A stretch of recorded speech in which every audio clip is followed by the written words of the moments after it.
Hi mga Pai! Welcome to my vlog! Our staycation here in Doha, Qatar. Sheraton.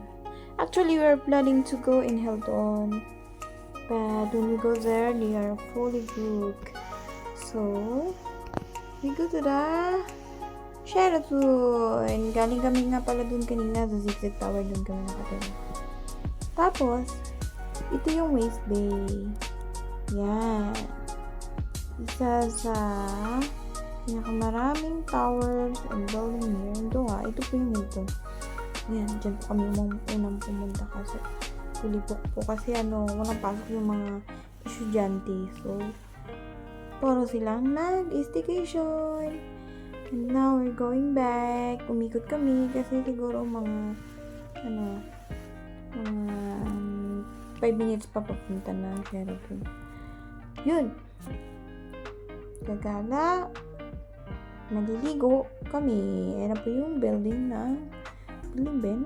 na Sheraton. Diyan po kami papasok. At diyan po kami mag-overnight. Yes. Actually, isa po yan sa mga 5-star hotel dito sa Doha. First time ko rin pumunta dyan kasi usually sa ako sinasama yung mga Hilton, sa St. Regis, ganun. Marami na rin ako napasukan na hotel. Pero ito yung dito sa Sheraton yung first time ko. Pero sa park lagi kami, mga friends ko. Yes, wow. Unexpected na makapag-staycation ako dito. Yes, ito po yung entrance nila. Ayan naman po yung loob. Hindi siya ganun kalaki. Pero maganda. Yan lang yung dala naming bag for 1 night. Diba? Yan po. Yung room namin nasa 8th floor. Yan po. Masyadong nagulat ako kasi akala ko malaki. Kasi, ang mahal! Isang buwang salary ko. Isang gabi. Yun. Ganyan lang siya kaliit. Yan. Isang room lang yan. Isang room, isang bed. Yes, isang room. Isang bed lang siya. Ganun lang siya kaliit. Plus 6 view, diba? Yun. Yan yung dinaanan namin kanina. Kita nyo. Yan, Waste Bay. Diyan po kami lagi dyan kasi yung city center. Diba? City center lang yung alam kong mall. Diba? Yung piling yung pie. Piling. Ayun yung menu. Oh my God. Triple yung price sa labas. Diba? Yung Red Bull sa labas, moral, lang, 7. Then, bilhin mo 20. Sobrang mahal. Ayun. Yan. Yan siya uli. Inikot uli. Diba? Ganda, no? Natatawa ako sa tawag ng yung tower na yun. Hindi ko nasabihin kasi pangit pakinggan. Yan. Okay. Nagpalit pala ako ng pajama. Naka-short ako kanina, di ba? Bakit ba? Mainit kasi. Ayun. Baba na kami. Nakaswimsuit na ako niyan. Di ba? Bilis ko magbihis. Ganun siya. Actually, galing na kami sa pool niyan. Nag-transfer lang kami dyan. Ganun siya. Ganyan siya kaganda dyan. Diba? Kasi sobrang alat ng dagat kasi mainit. Sobrang alat, masakit sa mata. Hindi mo pwedeng i-open yung mata mo pag ligo ka. Ganun siya. Actually, naka-tire lang talaga ako niyan. Pero naglubog ako isang bisis lang. Hindi kaya ng balat kong kalabaw. Hindi ko alam. Tapos yun, natambay ako dyan. Dyan sa grass na yan, dyan ako nagtambay. Diba? Anong baryo. Kasi dyan ako nagtambay. Diba? Tapos maya dumating yung order ni Ma'am.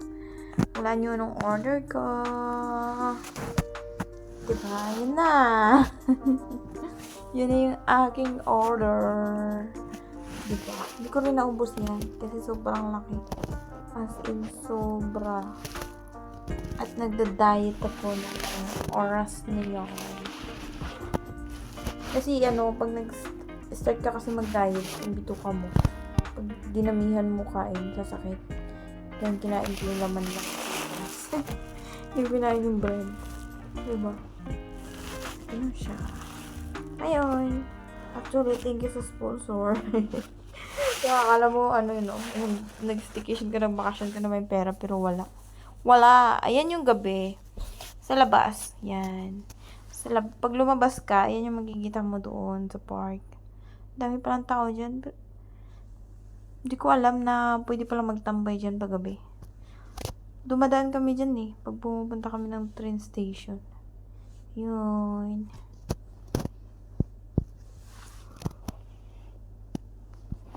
Diba? Ang ganda. See? Ay siya. Gabi na, tulog na. Ito naman second day. Diba? Nagpiling-pilingan yung pie nyo.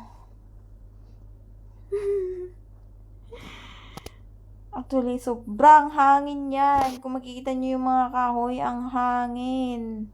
Sobra.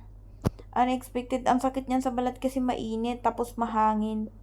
Tapos maya-maya, biglang umulan. Inabutan kami ng ulan dyan. Tapos nag-order pa kami niyan Nag-order kami uli ng pagkain. Hindi na namin nakain. Dinala na lang namin kasi lumakas yung ulan. Diba? Ano na? Sunog na. 2 days lang. 2 days lang yung mga hiram na puti. Ganun din sa Mendiles. Bihira lang umulan dito. Kaya yung iba, ignorante sa ulan. Takot tuwang-tuwa kasi feeling ko parang nasa Pinas ako. Tapos yung mga amo ko kasi is from Syria. So, sa Syria pala, parang Philippines din yung weather nila. So, masaya din sila na umulan. Ganun. Malamig daw doon. Nasa Middle East sila. Malamig. Kasi tabi na rin nila yung Europe Yun, yung alaga kong maliit. Actually, malaki na yan. Kaya din siya ng aking anak. Yan na, pauwi na kami. Hindi na kami nag-extend. Mag-extend sana kami. Kaso, mababaliwala. Kasi hindi naman makakaligo ng pool at ng dagat. Hindi rin mag-enjoy sa park. Kasi sobrang lakas ng ulan. Yan na siya. Goodbye. Thank you for watching. Sa walang kwenta kong vlog.